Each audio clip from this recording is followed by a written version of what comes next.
It is Christmas, and I can't wait to share this double Christmas episode with you. It goes from Asia to the Middle East, from being a student and working in Waddinxveen, of all places, to talking with Pixar.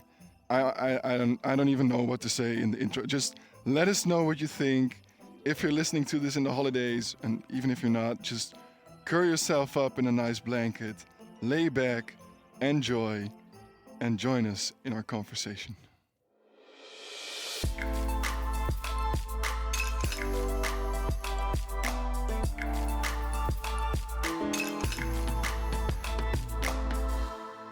Welcome to another episode of the Icarus Idea. This is our, let's say, Christmas episode, and we have been gifted this Christmas with an interview with Mr. Daan Roosegaarde himself. So, without any further ado, Jens, would you care to introduce Daan? Of course, it would be my pleasure. Our guest today is an artist, innovator, creative thinker, and a maker of social designs that explore the relationships between people, technology, and space. He has done 2 bachelor's degrees at the infamous Artes, one for sculpture and architecture in 1999, and a cum laude degree in fine art and design after the turn of the century. Going on to do his master's in architecture at Berlage Institute, our guest is not only a Dutch Design Week ambassador, he is also an external advisor to TU Delft, a professor at Monterrey University in Mexico, an artist for NASA Space Agency, and most notably, the creator of his own studio that produced many a great work, the most famous of which, of course, is the bicycle path in Eindhoven that glows with the unmistakable patterns of Van Gogh's Starry Night. It is my immense pleasure to introduce this week's guest, Daan Roosegaarde. Daan, welcome to the podcast. Thank you so much for coming to the show. Hey guys, thanks for being the last one in this weird, crazy, beautiful year, right? So that's sort of interesting. Yeah. Okay, so Daan, we have prepared this, of course, but the goal for what we'd like to talk about right now is find out as much as we can in the minutes that we have about you. Oh boy. Okay, hit me. And pick your brain on how to be the next you, so to say. Yeah, well, I mean, I was kicked out of fine art school twice. Oh. Both of my parents are teachers, so I had this weird love-hate relationship with education. But in the end, it sort of turned out okay. So I'm not saying you should be kicked out of school. That's not my point. But yeah, life has its way of unfolding itself, so to speak. So you're right. It won't be a linear conversation. That's for Okay. sure. Yeah. Nice. Okay. Well, the first thing that we wanted to start is actually, what does Daan Roosegaarde as a student look like? But apparently that's not necessarily very positive. I mean, you're young, you're filled with ideas, you have no idea how to translate them in reality, so you live in a dream world. And that's frustrating, and that's amazing, and so you're trying to, translate and to transfer. And I think as I've been doing this now I founded the studio 12 years ago, basically because I had a lot of ideas, and everybody told me they were impossible. And I thought, well, maybe it's my job to prove them wrong, right? So I think as a student, I was a nerd, always in a library, reading like a sponge. And it took me a long, long time to sort of be able to talk about it and to visualize it and to share it. And so that was a process. Now, we looked at your LinkedIn, as we always do, and there is an immensely long list of things that you've done. But what sparked my interest is that there is a little gap between when you finished your studies and when you founded your studio. There's a 2-year gap. I was wondering what happened there. What did you do? Did you go backpacking or something? Like what happened? No. I was working my ass off to try to make the dreams that you have in your brain come true and find people who are connecting with it and willing to participate in it. So I was in Rotterdam. I was in an old school with other artists and building a lot of prototypes and just working. And I think then somewhere I realized, okay, so I can do this alone, but I don't want to do it alone. And the team started to grow, and we found this place in Waddinxveen, which is a beautiful industrial town in the middle of nowhere. And we got a place. The owner of the factory was so kind enough to lend us the space he wasn't using. It was an old warehouse, super cold, but it was space, so we didn't care.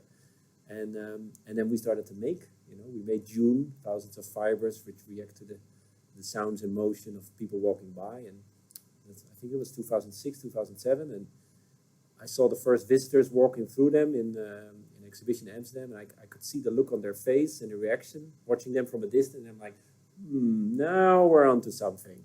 This is going to stick. This is this is something. Now we have something that I can build on this one. So no, I was there. I was working, but it was I was searching for the right frequency to communicate. I think.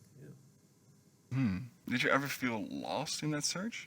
I can't imagine that you didn't directly walk into that experience at the Amsterdam exhibition. Where I still feel. To click. I think every project starts with an idea and a dream and a notion of wonder. You're driven by curiosity, not by fear.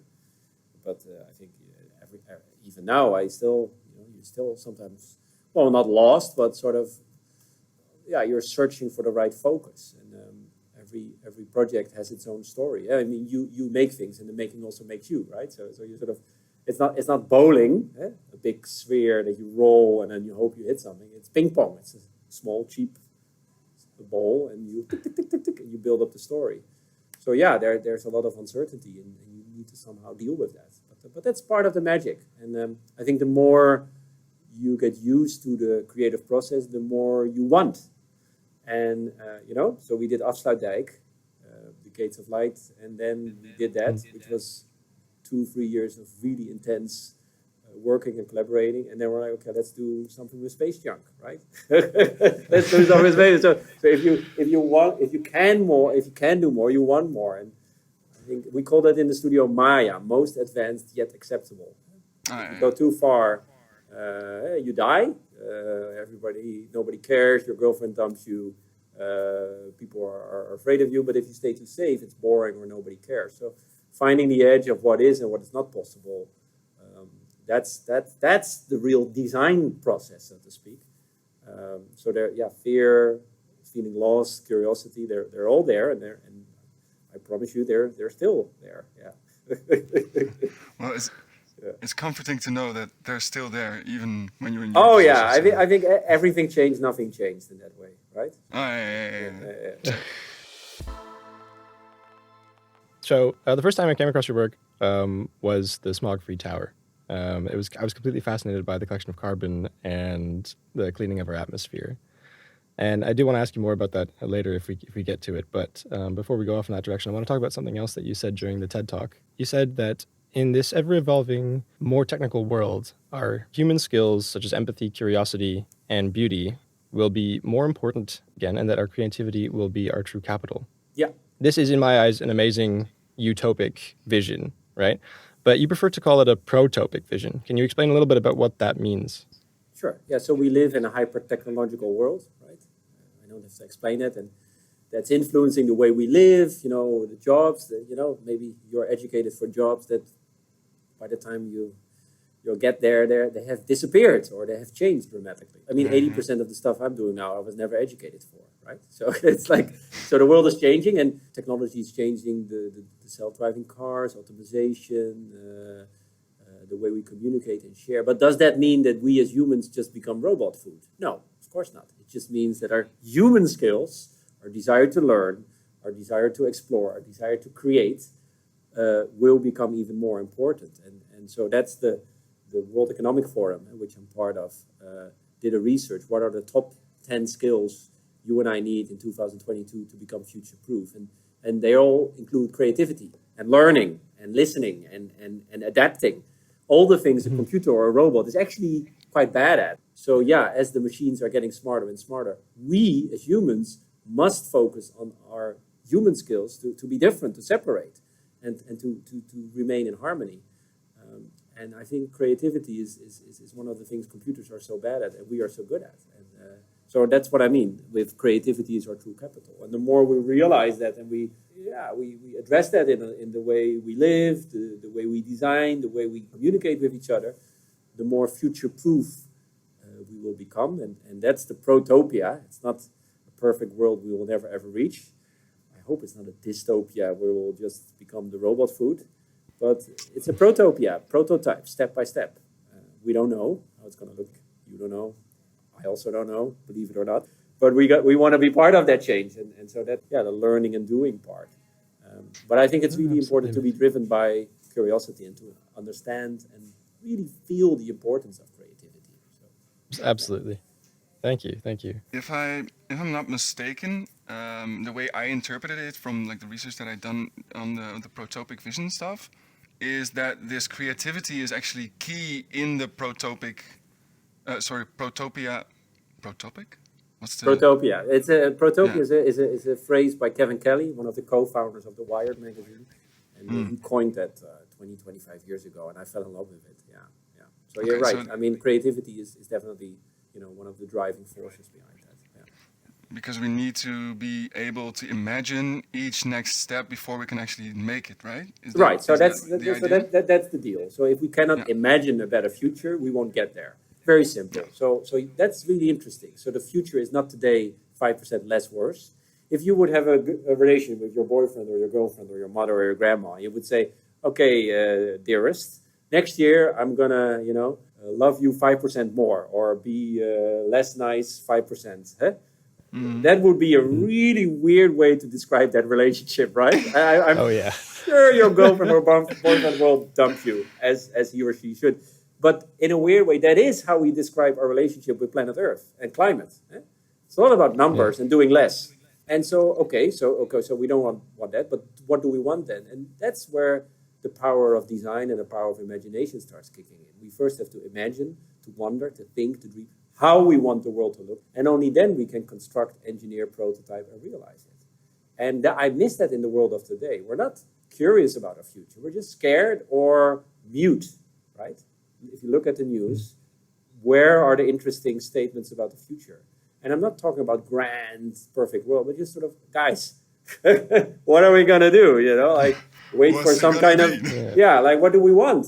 Waiting for some magical vaccine to solve our problems, really? And I think that is at least the reason why I do the things I do, that I'm trying to trigger some kind of curiosity. I'm trying to show a potential beauty of a sustainable society. And again, once we can imagine it, we can build it. And then we can start working towards it. Yeah, in a way, you could say, in a way, it already exists, right? Because if I can imagine it, I can't think outside my head. In a way, I can construct it. No, so I think that's the power of imagination. And again, that's the power of design. It can guide us, and the rest will follow. That's really true. Now, I assume that what you imagine is the basis of your... Oh, yeah, I'm idea-driven. Dream-driven, not money-driven, not technology-driven, not client-driven. Of course, there is money, there's clients, there's a team, there's all that stuff. But my job is to put the artistic dream, the artistic image in front of everything, and I follow the dream, and it guides me, and it sort of helps me out. And I need to protect it, and I need to, at the same time, I need to learn, I need to listen, because if I protect it, it just becomes this soloistic monolith that nobody cares about. But if I listen to everything, it's just get lost. So it's this sort of dance of listening and ignoring, and you need to play ping pong with it.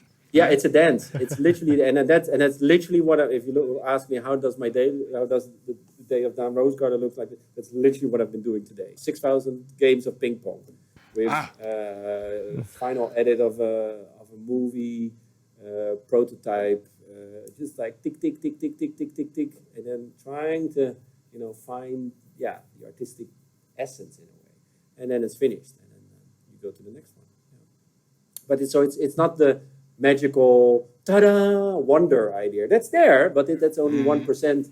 It's actually just an incredible amount of 2 million mini decisions, which lead to the thing you see, to create the simplicity that you see in the project. And then in the end, when it's finally there, you know what people say then? Oh, that looks really simple. I can do that. Oh, yeah. And then you start again. So, my job is to make really complicated things look really simple. That's when I'm doing my job well. Yeah. You founded your studio back in 2007. Of course, you talked a little bit about it all already, and we're staring out into this beautiful dream factory of yours. We're looking out in the window. Background. Yeah. It's a nice of course, projects came out of there, amazing projects like Space Waste Lab, Smog Free Tower, and things that are changing the world as we speak. Can you tell us a little bit about the studio's conception and why you started it? Yeah, sure. Well, I mean, all these ideas, you have all these dreams, and everybody tells you they're not possible. And then one day you get depressed, and then the second day you're like, dikke doei. A thick pie. I'll figure it out. I'll just, whatever. I need to do that. I need to do this. I need just not, for the world, with the noble / naive idea to improve the world around us, sure. But I also do it for myself, just to keep me sane. I'm sure if I wouldn't create, I would go mad. So it's also my way to make sense of the world around me, right? So there's a we, the world, and there's a me that I'm doing it just to express myself. Because I don't understand the world. I look outside, I see traffic jam, I see air pollution, I see 8.1 million kilo of space junk, I see people not in harmony with nature or miscommunication with each other. And it's very frustrating, right? And it's very confusing. And so what I'm trying to do is say, okay, but maybe we can do this. Maybe we can make a clean air park in Beijing. Or maybe we can promote cycling. Or maybe we can show the beauty of windmills, or etc. So what do you do then? Okay, so that's the motive.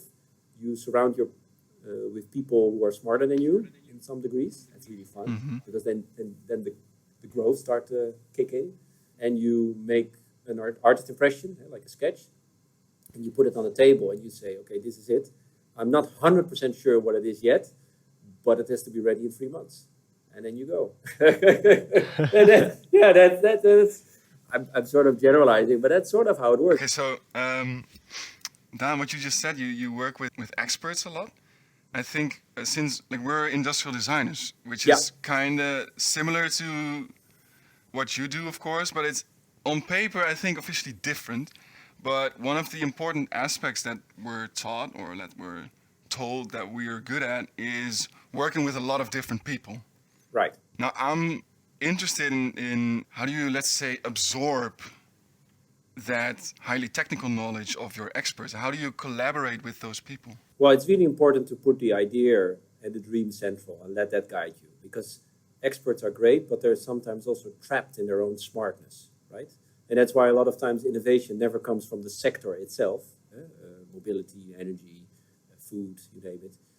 Because they're trapped. They're self-confirming, and so then you need another guy or another girl saying something crazy for them to open up the conversation. For example, I had a conversation with ESA and ClearSpace. ClearSpace is the company, the Swiss company, which is developing the world's first space junk capturing device ever. Mission December 2025 to capture a large piece of space junk, as we have 8.1 million kilo of space junk, as this is a threat to our current satellites. If they collide, it's like a bomb. Yeah. Anyway, and so what is interesting is I was looking at those simulations 2 years ago, and they want to do controlled re-entry, right, of the space junk once they capture it. But when that hits the Earth atmosphere, it burns up. And what happens when something burns? It becomes a meteorite. Yeah. Light. Oh. And I'm looking at this simulation, I'm like, that's my language, right? Yes, I'm an amateur in space, right? They're way smarter than me. They look at me weirdly. They ask me, who's Mr. Rose Bottle? They have no idea who I am. I love it. Yeah. And then I'm an expert in light. So then we came up with the idea, okay, so what if we would enhance this brightness and create artificial shooting stars as a replacement for fireworks, right? Which is abandoned, which is polluting. Netherlands is spending 77 million euro on fireworks every year. Dubai, $8.2 million US. Just take that money, which you're already spending, invest it in the ESA ClearSpace Roosegaarde project. You clean up the universe, and you get a new way of sustainable fireworks. And they really got into that. So, am I smarter than ESA? No, but I designed the last 2%, which changed everything. We plug into tourism. It's a different model of finance. It's a different model of beauty. And so, to answer your question, the designer makes new connections, designs new connections, new links, and therefore that changes everything and creates a new value. And that's the value you can add, right? It's the last 2% in this case, the last 1% maybe. And they're so excited. And they're selling to me, these are smart viewers, we would have never come up with this.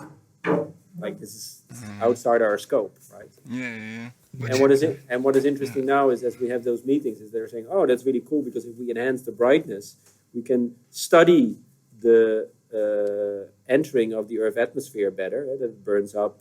So we are building up scientific knowledge for the next missions, etc., etc. So it becomes information for them. Light is information.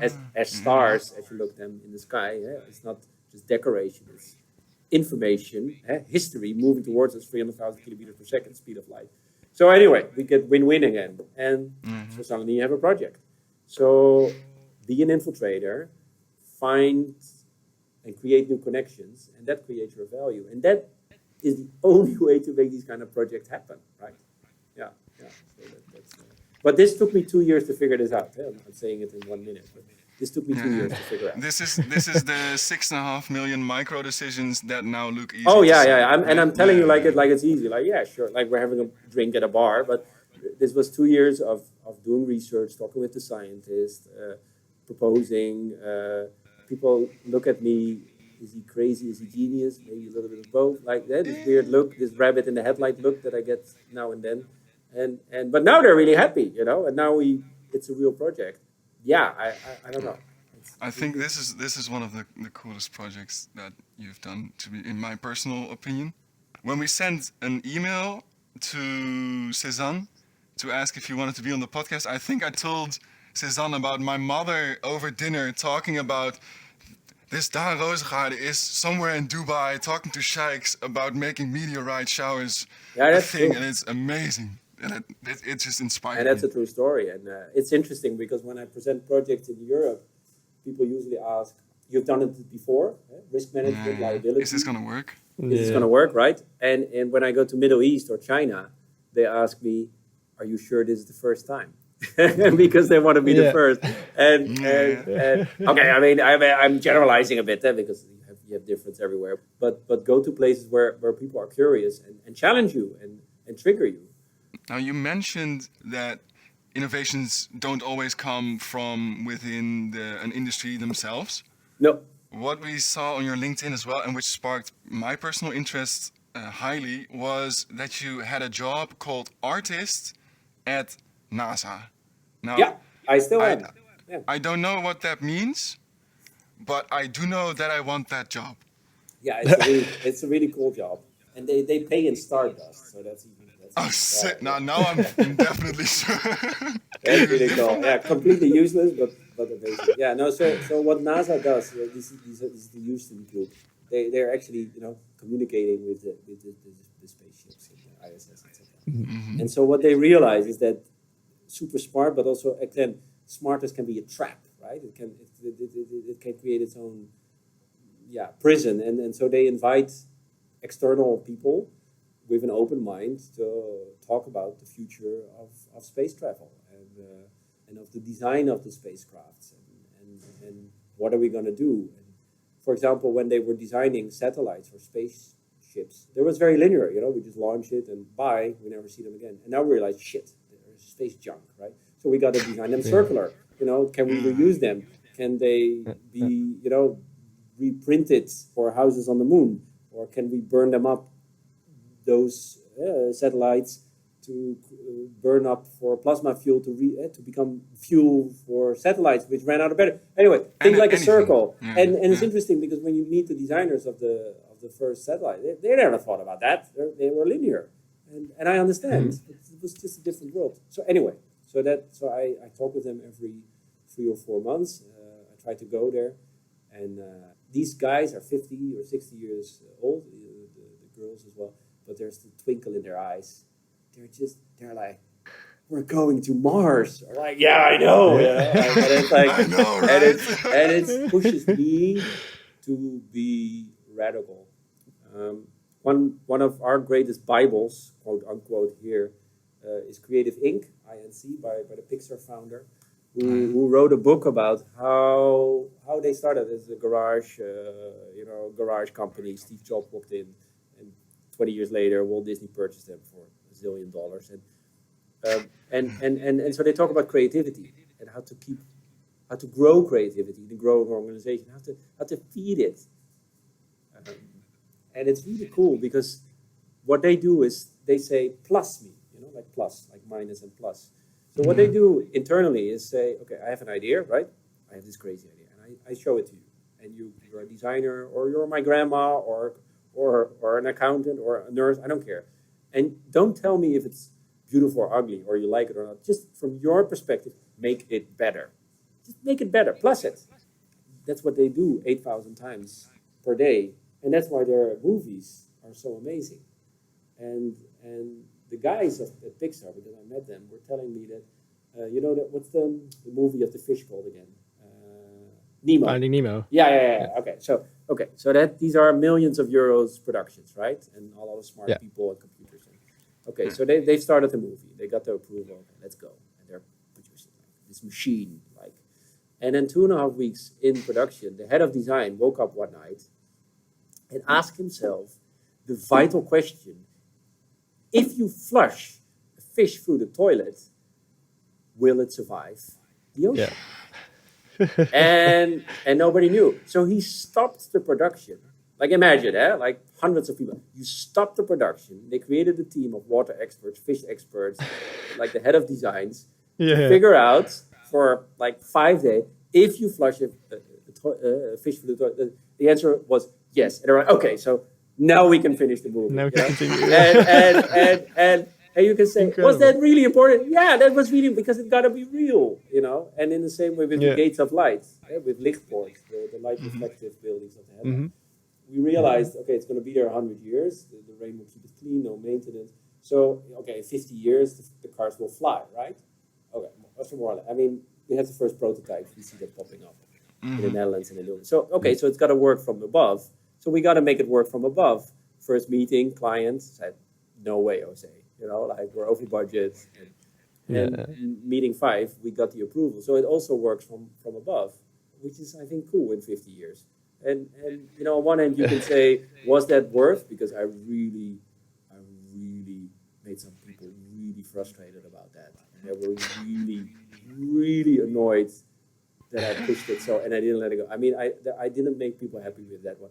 But yeah, I think it was worth it. So what I'm trying to tell, you have to be the sort of voluntary prisoner of your own idea, and let the idea guide you. And of course, be respectful of the people. But yeah, don't let go. I mean, that's really important. Yeah.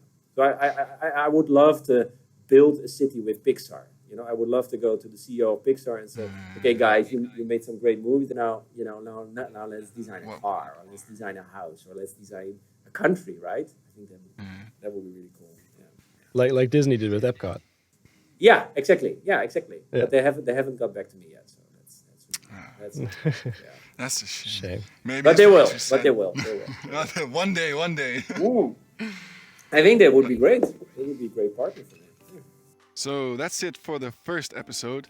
Next episode, which is released tomorrow, Daan tells us how he actually realizes projects in his protopic vision, and also the battle between fear and curiosity, and that we can design our own life and maybe even our own studio. Thank you very much for listening.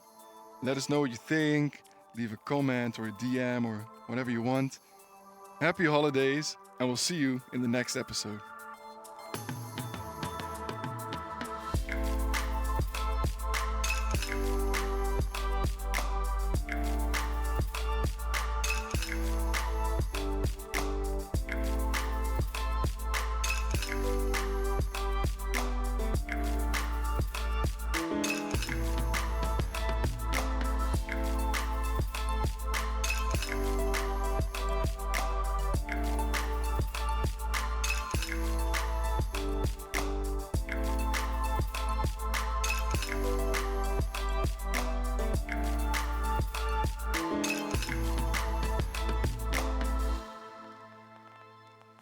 This is a listener's question, by the way. Yeah, as he listener's question, he said it was very important. I'm not sure why. Do you prefer chili mayonnaise or sweet and sour sauce? Sweet and sour.